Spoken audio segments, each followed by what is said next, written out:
So magandang umaga guys sa inyo. Ang gagawin natin ngayon ay short clip lang. Dahil may mga nagsasabi na nagmamarunong daw tayo, nagmamagaling tayo. Dahil ang Raider 150 Fi daw hindi mapapa-start pag low bat. Sabi ko pwedeng mapa-start using kickstart. Sabi nila hindi talaga pwede. Sabi ko kahit tanggalin yung battery pwede yan. So sabi nila nagmamarunong ako, nagmamagaling. So ito, short clip lang gagawin natin. Papakita natin na totoo yung sinasabi ko na gagana siya kahit walang battery. So sige, pakita natin guys.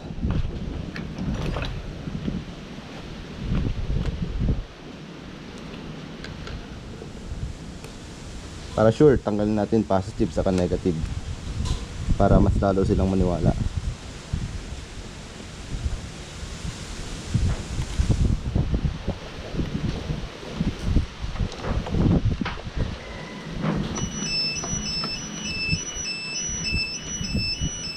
Nag-activate yung alarm ko dahil for security reasons.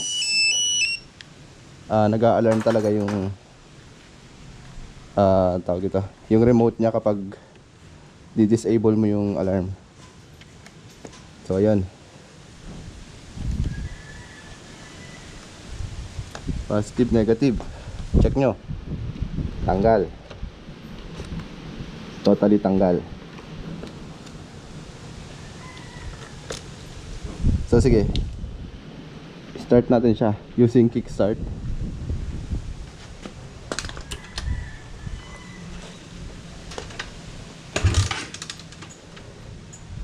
Ay teka, hindi pala nakasusi. So susian natin. Then start na natin.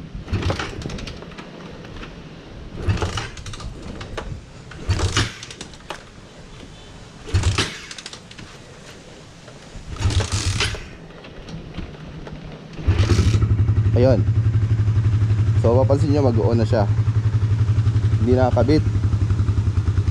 So yan yung patunay. Kahit walang battery o kahit low bat ng motor na mapapa-start nyo using kickstarter. Kaya sa nagsabing nagmamagaling lang kami, kayo na bahala maghusga.